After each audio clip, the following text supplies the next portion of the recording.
अधराहनु पूर्व रूपम उत्तरानुत्तर रूपम वाक् संधि जिह्वा संधानम इत्यध्यात्मम इति मा महासंविताः इति मा महासंविताः।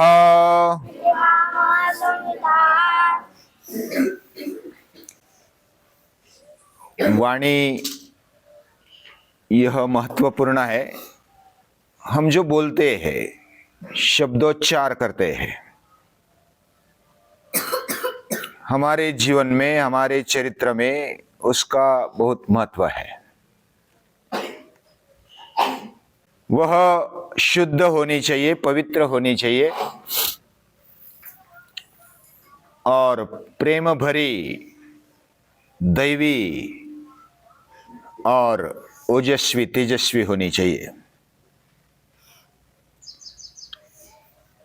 सभी को अपना बनाने वाली होनी चाहिए। लेकिन कोई कोई ऐसे होते हैं, सभी को अपना तो बना लेते हैं, प्रेमळ भी वाणी लगती है, बहुत बड़ी बड़ी बातें भी करते हैं। मधुतिष्ठति जिह्वाग्रे हृदये तो हलाहलम, यानी मुख में राम बगल में छुरी, ऐसा बोलने वाले भी होते। धृतराष्ट्र जैसे चरित्र हम पढ़ते हैं महाभारत में, वो बोलने में बहुत ही माहिर है, बड़ी तत्व ज्ञान की बातें बोलते हैं। पांडवों को उन्होंने कहा कि आप समझदार हैं, मेरे बेटे तो उनमें समझ की कोई गुंजाइश ही नहीं है, वो समझते ही नहीं है, बहुत बताता हूं, लेकिन आप समझदार है, आप अपना कल्याण कर लो, युद्ध से हानि होगी, आप जंगल में चले जाओ, हिमालय में चले जाओ, उसी में आपका कल्याण है। उधर भगवान कृष्ण थे, इसलिए पांडव बच गए, नहीं तो अर्जुन को वही लगा था और इसलिए तो विषाद हो गया। और अर्जुन परावृत्त होते, यानी संजय शिष्टाई का धृतराष्ट्र के विचारों का परिणाम होता है। ऊपर दिखने में तो बहुत बड़ी बातें लगती है और बहुत ही अच्छी, इनसे अच्छा प्रेम हम पर कोई करने वाला नहीं, ऐसा भी लगता है। लेकिन जो लाचार होते हैं, उनको लाचारी का दुख नहीं होता। जो भोगलंपट और इंद्रियाधीन होते हैं, उनको भी लज्जा नहीं होती। पशुओं को, कुत्तों को लज्जा नहीं होती भोगलंपटता में, वो तो खुलेआम भोगलंपट होते हैं। हम मनुष्य है, मनुष्य है तो हम विचार करते हैं, हमें लज्जा आती है, आनी भी चाहिए, और यही संस्कार है। इसी से दुनिया में प्रॉब्लम है, इसी कारण हमारे बहन बेटी पर तिरछी नजर करते हैं। वो भोगलंपट है, इंद्रियाधीन है, भौतिकता को प्राधान्य देते हैं। भौतिकता को पाने के लिए, धन संपत्ति को पाने के लिए वो लाचार, दीनहीन, क्षुद्र बन जाते हैं।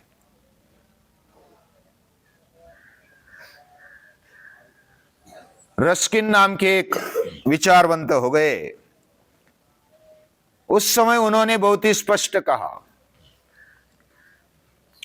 कि जो नेशनल डिफेंस है, यानी राष्ट्रीय सुरक्षा और युद्ध, इसका मूल कारण अगर यूरोप में कौन सा दिखाई देता है तो वह है ऑल यूरोपियंस आर थ्यूज, यानी वो चोर है, अंतःकरण से वो चोरी करना चाहते, दूसरों का धन हमारे पास कैसे आ जाए, ये वो बात बताते हैं। उन्होंने बहुत ही स्पष्ट कहा, यूरोप की ऐसी अवस्था है तो हम क्या बहुत ही बड़े हैं? ऐसा भी नहीं है। भारत में भी और बाकी देशों में भी यही ज्यादा बोलबाला है। केवल मटेरियलिस्टिक यानी कि भौतिकता के पीछे लगने वाली दुनिया ज्यादातर दिखाई देती है। तो क्या ऐसे लोग बहुत कम हो गए? हाँ, सचमुच कम हो गए, बहुत ही गिने चुने हैं। लेकिन है एक बाम साहब करके, अभी नहीं रहे, अभी अभी वो चल बसे। वह आईएएस ऑफिसर हुए, यानी आईपीएस ऑफिसर, और पूरे तीनों राज्यों के वह संचालक थे। गुन्हे अन्वेषण विभाग के वो बहुत बड़े प्रमुख थे, तीनों राज्यों के, गुजरात, एमपी और महाराष्ट्र, आयुक्त थे। उन्होंने एक बार पूजनीय दादाजी से मिले, पांडुरंग शास्त्री आठवले, उनसे मिले और बोले, उन्होंने गुजरात में जब घूमे तो उनको ये लगा कि गांव गांव में पूजनीय दादाजी ने कार्य किया है। गांव में कोई चोरी नहीं करता, कोई इलेक्शन नहीं, कोई झगड़ा नहीं, पूरा गांव एक बनकर के प्रार्थना करते हैं अमृतालय में, व्यसन मुक्त हो गए। ये बदलाव, इतना बदलाव लाया है, और मैं गुन्हे अन्वेषण का इतना बड़ा ऑफिसर होने के बावजूद भी मुझे क्यों नहीं पता चला? तो पूजनीय दादाजी बोलते हैं, आप सरकार के पास गुना अन्वेषण करने की यंत्रणा तो है, लेकिन अच्छी बातों को ढूंढने के लिए आपके पास कुछ नहीं है। अगर हमने गुनाह किए होते, कुछ अपराध किए होते, तो हम आपके लिस्ट पर हो जाते, लेकिन आपके पास अच्छी बातें ढूंढने के लिए कोई खाता भी नहीं, कोई डिपार्टमेंट नहीं है। उनकी आंखें खुल गई, वो स्वाध्यायी बन गए और बोलने लगे कि मैं अभी तक निराश हो रहा था कि दुनिया में सब खराब ही खराब है, बुरे ही बुरे लोग हैं, कोई अच्छी नहीं है। लेकिन अभी मेरे आंख खुल गई और मेरी आशा बढ़ गई। जो लाचार होते हैं वह दीनहीन और क्षुद्र बनते जाते हैं। उनके जीवन में दुख दिखाई देता नहीं, लाचारी का, भोग लंपटता की लज्जा नहीं दिखाई देती। वह पशु की तरह वो विचरण करते हैं और पूरी दुनिया में इस पूंजीवाद को फैलाते हैं। आज भी कठिन परिस्थिति है। अपने आप को बड़ा मानने वाला, श्रीमंत मानने वाला देश दूसरों को कैसे लुबाड़ा जाए उस पर आक्रमण करता है, उसके मुखिया को बंदिया बनाता है, बंद करता है। केवल धन संपत्ति के लिए, केवल मटेरियलिस्टिक विचार होने के कारण यह बात होती है, और इसका परिणाम दुख है, लाचारी है, निर्लज्जता है। यह दृष्टिकोण महत्वपूर्ण है, यह संस्कारों से होता है। वाक संधि, वाणी, इस पर संस्कार कैसे हो जाए, दृष्टिकोण बदलना चाहिए। वाणी कैसे बोली जाती है, अंदर जो भी है वो बाहर आता है। बहुत बार छुपाने का प्रयास भी बहुत सारे लोग करते हैं, लेकिन कभी ना कभी बाहर आ ही जाता है। झूठ कभी ज्यादा देर तक रुकता नहीं। अलग अलग दृष्टिकोण होता है। दो एजेंट थे, दलाल, दोनों के पास एक व्यक्ति जाते हैं। पहले एजेंट के पास गए, दलाल के पास गए, और दलाल मालूम है ना, बीच वाला एजेंट होता है। कुछ खरीद फरोख्त करनी है तो उसमें वो भाग लेता है, उसको कमीशन मिलता है।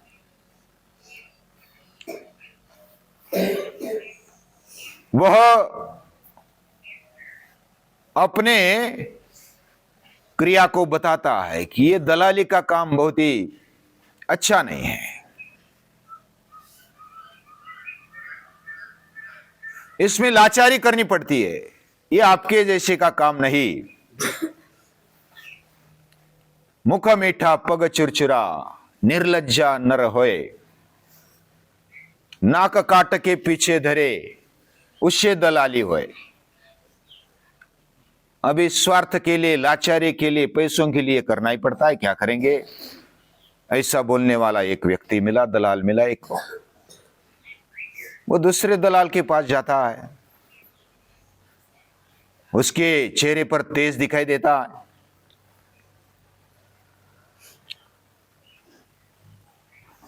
उसको इन्होंने कहा कि दलाल कैसे होते मुझे मालूम है।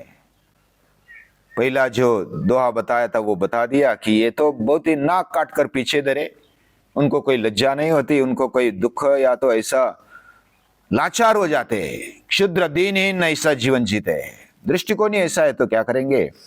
लेकिन दूसरा दलाल बोला कि मैं दलाली करता हूं, बहुत बढ़िया काम है। दो खोटों को सच्चा करना, पैसा हक हलाली का, दोनों को दुख से हटाना, ऐसा काम दलाली का। अभी काम तो एक ही कर रहे हैं, लेकिन जो खुमारी से कर रहा है, एक खुमारी से कर रहा है, एक लाचार होकर कर रहा है। अपना अपना दृष्टिकोण है। ये जो संस्कार है ये बचपन से होनी चाहिए। वाक संधि वायु संधानम। बचपन में जब ऐसे तेजस्वी विचार मिलते हैं, कुछ कुमार युक्त विचार मिलते हैं, तो हमारा जीवन बदलने लगता है। शिवाजी महाराज का हम सुनते हैं, जीजा माता ने बचपन से, गर्भावस्था से जो भी संस्कार दिए शिवाजी महाराज के ऊपर, शिवबा पर, वो विचार करने जैसे है। उनमें तेजस्विता है, तप है, मेहनत करने की तैयारी है। और जब वो आदिल शाह के दरबार में जाते हैं, जाना पड़ता है, बाकी कोई आग्रह करता है तो वो जाते हैं, लेकिन कुर्नी साथ नहीं किया, मुजरा नहीं किया। फिर बहुत सारे लोग डांटने लगे, बोलने लगे कि बादशाह के सामने तो सर नहीं झुकाता, इसका मतलब क्या है। अभी बच्चा छोड़कर तो आदिल शाह ने छोड़ दिया, लेकिन बाकी लोग बोलने लगे, तकरार कर दी जिजा माता के पास। शिवबा आया, तब जिजा माता ने पूछा, ये क्या बात है, क्या हो रहा है, क्या किया दरबार में। मी मनता नाही नाही दरबारी गेलो आई, जो आत शिरोणी पाही शिर नमो शकलो नाही। मैं नहीं बोलता था कि मुझे दरबार में नहीं जाना, लेकिन मुझे ले जाया गया। लेकिन मैं जब अंदर गया तो मैं सर अपना नहीं नमा सका, क्योंकि नहीं पाया मैं। हे सिंहासन को नाचे, हे वैभव तरी को नाचे। ये सिंहासन किसका है, वैभव किसका है, और उस पर ये बैठे लाचार और चोर बनकर बैठे, और सिंहासन पर बैठे दूसरों का लुबाड़ कर।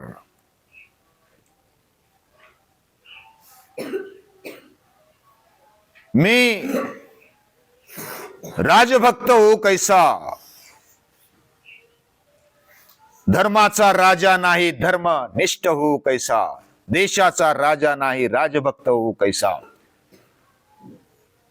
ऐसी कविता है। जिजा माता को वो बोलते हैं कि मैं सर नमी नहीं पाया, झुका ही नहीं पाया, और ऐसों के सामने मैं नहीं झुक सकता। इसमें क्या मेरे आपने संस्कार दिए। आप ऐसा मत समझना माते कि मैं सिर नहीं नमाता। आप अगर कहेंगे, कोई गुरु कहेंगे, कोई वरिष्ठ व्यक्ति कहेगा तो मेरा सिर झुकेगा। तू सांग तुझा चरणाते ही कापुन ठेवी न माना। तू बोल, तेरे सामने मैं ये गर्दन काट दूंगा। ये तेजस्विता है, ये तप है, ये तेजस्विता है, तपस्विता है। ऐसे संस्कार ये वाणी से प्राप्त होते हैं। उन्होंने श्रवण किया, तेजस्वी वाणी का श्रवण किया है बचपन से। उनकी वाणी, जैसा भागवत में एक ऐसी उक्ति है, स्ववाग विसर्ग जनताग विप्लव, यानी वाग विसर्ग, वाणी उसी को बोला जाता है, वांग्मय उसी को बोला जाता है जो पापों का विनाश करता है, जो लाचार युक्त भोग लंपट बातें उनका नाश करता है। ऐसे वांग्मय की आवश्यकता है, उसी को वांग्मय कहा जाता है। ऐसी वांग्मय की व्याख्या किधर भी देखने को नहीं मिलती। वांग्मय तो आज लिखते हैं, बहुत ही रोचक होता है, और वह तेजस्विता नहीं निर्माण करता। रोचक तो होता है, श्रृंगार युक्त तो होता है, लेकिन उसमें तेजस्विता खड़ी करने की ताकत नहीं होती।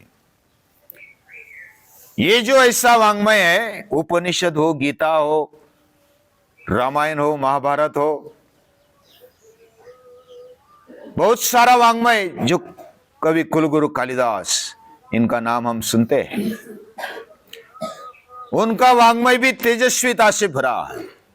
कोई कोई ऐसा बोलते हैं कि तेजस्विता अगर रखेंगे तो हमें पैसा कैसे मिलेगा, अगर नहीं मांगेंगे तो कैसा मिलेगा। कालिदास जब भोज राजा के पास आते हैं, वो घोड़ा गाड़ी लेकर आते हैं। बाकी लोग बोलते हैं कि ये तो घोड़ा गाड़ी में, उस समय घोड़ा गाड़ी मतलब रथ पर बैठकर आते हैं कालिदास। भोज राजा लोगों को बोलते हैं, इसके लिए नहीं घोड़ा गाड़ी तो किसके लिए देंगे। इनके विचार, इनके संस्कार यह ऊंचे हैं, और इनके पीछे घोड़ा गाड़ी चली आती है। कोई प्रभु का कार्य करता है तो उसके लिए देने के लिए आतुर हो जाते हैं। आप ले लो, हम धन्य हो जाएंगे, आप ले लो। प्रभु का काम करने वाला इस प्रकार, उसको सब कुछ मिल जाता है, लेकिन वो लाचार नहीं होता, वो दीनहीन क्षुद्र जीवन नहीं जीता। ऐसा जीवन जीने के लिए वाक् संधि और जिह्वा संधानम, हमारी जिह्वा, हमारी वाणी ये शुद्ध और पवित्र होनी चाहिए, प्रेम भरी होनी चाहिए, दिव्य होनी चाहिए, दैवी होनी चाहिए, और तेजस्वी भी होनी चाहिए। ऐसे वाणी को, ऐसे हमारे जीवन को संवारने वाली, चरित्र को ऊंचा बनाने वाली, तो इस जो महासंहिता बताया उपनिषद में, तैत्तिरीय उपनिषद में, महासंहिता में अधिलोकम, भौतिकता, अधिज्योतिषम, ज्योतिरूप की उपासना, अधिविद्यम, विद्या की उपासना, अधिप्रजम, हमारे खुद के जीवन की उपासना, सच्चा खुमार युक्त जीवन की उपासना, और अध्यात्मम, यानी हमारे अंदर के अध्यात्म को, जो भी अंदर की आत्मा है, उसको समझने के लिए उसकी उपासना करनी आवश्यक है। और उसकी उपासना के लिए वाणी बहुत ही महत्वपूर्ण दुआ है। जिनकी वाणी ऐसी श्रेष्ठ है, उनको नमस्कार है, प्रणाम है।